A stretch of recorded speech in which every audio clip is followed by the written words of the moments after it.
Yesterday on The View, Stormy Daniels and her lawyer revealed a sketch of the dude who allegedly made threats in a parking lot. Can we take a look at that with you? No. There you go. And to your recollection, is that the person that threatened you? Absolutely. How many years ago? It was 7 years and ago. you remembered to that detail. I mean, he looks like an actor, sort of. That's why he stood out to me, is because I thought, honestly, that he was, sort of handsome. And when I saw him when I was parking, I was like, oh, that's somebody's husband. He's you don't cute. expect somebody threatening you to be handsome. The president today responded to this saying, a sketch years later about a non-existent man, a total con job, playing the fake news media for fools, but they know it. His tweet linked to a comparison in which a Twitter user thinks there's a similarity between the mystery man and Stormy's husband. Now, before the media gets on their high horse and chides the president for weighing in, be aware that every single media mouthpiece is doing the very same thing. The sketch invites comparisons. And in a circus like this, a circus made more absurd every day by media and legal hysterics, it's just another mad attraction that challenges any decorum we have left. After Stormy shows up in court as a publicity gimmick and reveals the sketch on a morning gabfest usually reserved for discussing Kardashian's glutes, it's hard to take any of it seriously, especially as the president makes potentially historic progress with North Korea. So who's the guy in the sketch? Is it this guy or that guy or this guy? I don't know. And I'm beginning to think that no one else does either. Oh, my God. So I have to read Michael Avenatti, is that how you say it? Stormy's husband's lawyer as well, responded to Trump's tweet, and I want to read them. In my experience, this is tweet 1. In my experience, there's nothing better in litigation than having a completely unhinged, kind of an overused word, undisciplined opponent who is prone to shooting himself in the foot, always leads to big league problems like new claims. Second tweet, i.e. defamation. Warning, as the walls close and reality sets in that the most damaging witnesses, secrets, and evidence are no longer protected. Fully expect the following: sheer panic, personal attacks, tirades, and distraction. None of it will change the outcome in the end. Hashtag basta. All right. So I have to...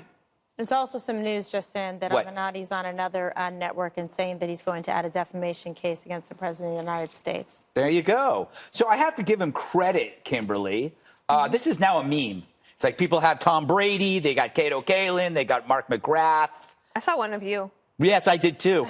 Yes, that wasn't funny. I'm not that good looking. You ruined I'm close, though. Poor Kilmeade. Well, I had to do Kilmeade. Well, obviously, it should be taken seriously if somebody threatened her and said that you're not to, cooperate, intimidation, and harassed her to the point where she felt she needed to be silenced on it. However, nevertheless, now you see it's on The View, and they're laughing about it, saying he looks like an actor. But, yeah, I mean, it's all over the Internet, everybody making comparisons to a variety of people saying it looks like them. So, quite frankly, because it does resemble so many different people. As a former prosecutor, I'll tell you, it makes it very difficult for positive identification. What a great point. Else. Oh, my, no, that's a great point. It's a disaster, because it could be anybody. And so there you go. So let's just prosecute anybody. Yes. That's the problem. So it's just rife with problems in terms of identification, reasonable doubt, but it looks like this person, are you sure? The passage of time, inability to make a positive ID or a cold show, like we say. I don't know. I mean, what are you going to do? Now it's good. People put it as Christmas cards. Is it possible that the material that they seized in Michael Cohen's raid and his emails would lead them back to this mysterious actor person? Well, you know what, Dana?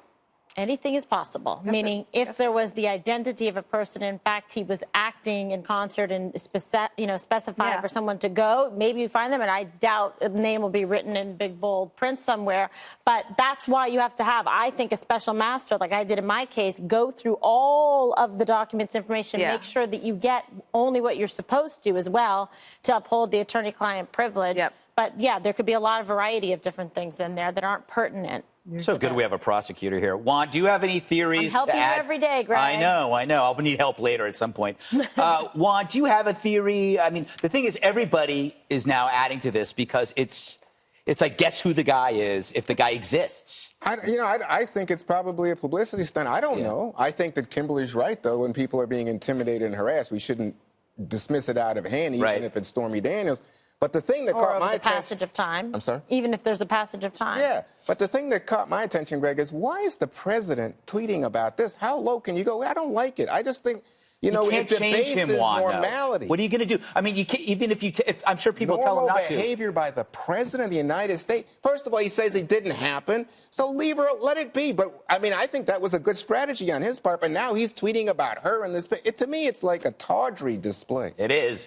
It is, Jesse. I don't think the president can help himself with Twitter. I think we're beyond that point. But I mean, I get that sex sells, but it's the 15 minutes has got to be up pretty soon. This is just about a non-disclosure agreement that was allegedly broken. A court should just fast track this. Someone's going to get a judgment or they're going to settle. That's it. Didn't they just want to go to arbitration? Or go to arbitration. Forget about it. But when you pile up, as you said, all these stunts from the sketch to the photo of the lie detector test, to the nationwide strip club tour, to this guy's all over every single cable outlet. And then what else are they doing? First of all, the lawyer is a highly paid Democratic attorney who's represented dozens of Democrats. You team him up with a publicity-seeking porn star, not saying these allegations aren't accurate, and they go hand in hand. And when you have the media ushering them along and acting like she's pure as the wind-driven snow, it's a recipe for disaster. They don't ever ask her any challenging questions. They never debate her. They take everything she says as fact. It's beyond the point of no return at this point. It's about a campaign finance violation. Bernie Sanders just settled a campaign finance violation for $14,000 because he accepted donations from Australia. This is the exact same type of violation, and they raided the president's lawyer's office over it. Didn't President Obama have to set up something even bigger, like when right after he came in? Yeah. Something like that. But of course, there was no effort to conceal it. Yeah.